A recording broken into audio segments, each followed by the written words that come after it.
મૃત્યુ આશીર્વાદ છે. કેવી રીતે આશીર્વાદ છે? તો પહેલો આશીર્વાદ, આ ઘડપણમાંથી કોણ છોડાવે? મૃત્યુ. રોગમાંથી કોણ છોડાવે? મૃત્યુ. બીમારીમાંથી કોણ છોડાવે? મૃત્યુ. નવો જન્મ કોણ આપે? મૃત્યુ. તો શ્રાપરૂપ કહેવાય કે આશીર્વાદ કહેવાય? ચલાતું ન હોય, ઉઠાતું ન હોય, બેસાતું ન હોય, સંભળાતું ન હોય, શરીર રોગનું ઘર બની ગયું હોય, પીડાતા હૈયે, આ બધામાંથી મુક્ત કોણ કરાવે? મૃત્યુ. તો શ્રાપ કહેવાય કે આશીર્વાદ કહેવાય? ખરા અર્થમાં મૃત્યુ તો આશીર્વાદ છે. યુવાવસ્થામાં મૃત્યુ થયું હોય તો શ્રાપ કહેવાય, કારણ બધું છોડીને જતો રહ્યો, જેણે હજુ કશું અનુભવ જ નથી કર્યો, એના માટે શ્રાપ છે. પણ 70-80 વર્ષે આ દુનિયાને છોડીને જવામાં જરાય આસક્તિ ન હોવી જોઈએ. શાસ્ત્રએ તેથી દાન બતાવ્યું, દાન ઉપર વધારે ભાર મૂક્યો શાસ્ત્રકારોએ, આપણા ઋષિમુનિઓએ. ભાઈ દાન કરો, દાન કરો. જેનો પર્વ હવે નજીક આવે છે, સંક્રાંતિનો, ગુપ્ત દાન આપણે કરીએ છીએ. મમરાના લાડુ બનાવીશું, એમાં રૂપિયો 5 રૂપિયાનો સિક્કો મૂકીશું. તલના લાડુ બનાવીશું, એમાં પૈસા મૂકીશું. આ ગુપ્ત દાન છે.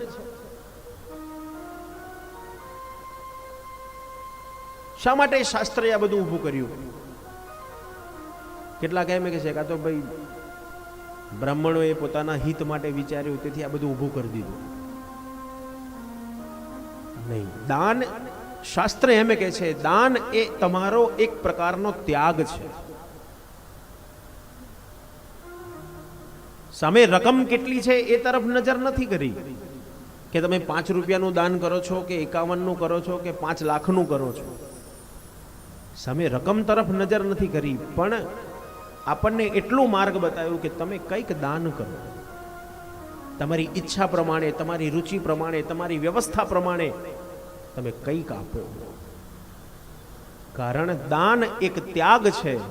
આજે તમે 1 રૂપિયાનું દાન કર્યું હશે તો એક દિવસ તમને 5 રૂપિયાનું દાન કરવાની ઈચ્છા થશે. એક દિવસ 10 રૂપિયાનું, એક દિવસ 50, એક દિવસ 100, 1000, લાખો, અને એક દિવસ એવો આવશે કે આ દુનિયાને છોડીને જવામાં તમને જરાય ક્ષોભ નહીં થાય. કારણ રોજ તમે કંઈકનું કંઈક છોડો છો, કંઈકનું કંઈક ત્યાગ કરો છો. તો એક દિવસ આ દુનિયાને છોડીને, પરિવાર છોડીને, મિલકત, સોનું ચાંદી મૂકીને અહીંથી જવામાં તમને જરાય દુઃખ નહીં થાય.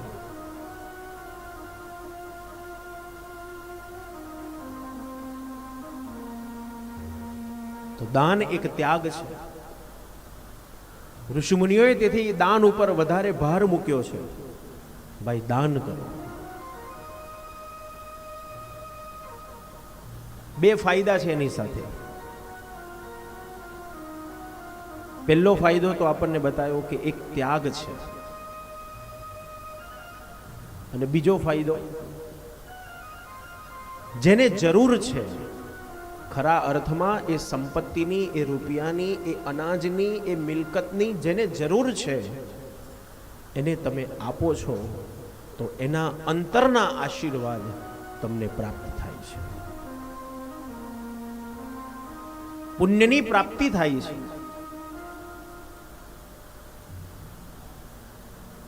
અને પુણ્યની મૂડી જ્યારે ભેગી કરો, એ ક્યાં વાપરશો તમે?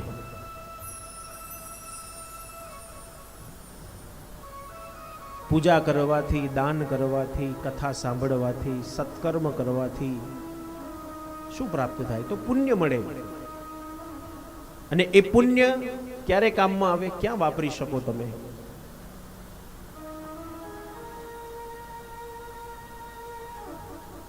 એ દેખાતું તો છે નહીં.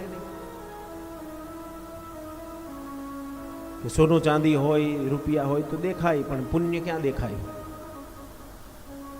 કેટલું જમા થયું, કેટલું બેલેન્સ ભેગું કર્યું, એ ખબર કેવી રીતે પડે?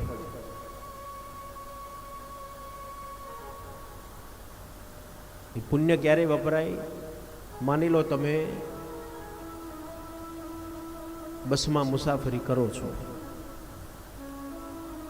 અને મુસાફરી કરતા કરતા રસ્તામાં કોઈ અકસ્માત થાય, તમારી સાથે બેઠેલા બીજા 30 જણા છે અને તમે 31માં નંબર તમારો છે, અને એ મુસાફરી કરતા કરતા રસ્તામાં અકસ્માત થાય ને અકસ્માતમાં 30ને ઈજા થાય અને તમે હેમખેમ બહાર નીકળો, બોલો તમારા મોઢામાંથી કયો શબ્દ નીકળે? હાશ, ભગવાન કરેલા પુણ્ય આગળ આયા અને બચી ગયો. આ પુણ્ય ત્યારે કામ આવે.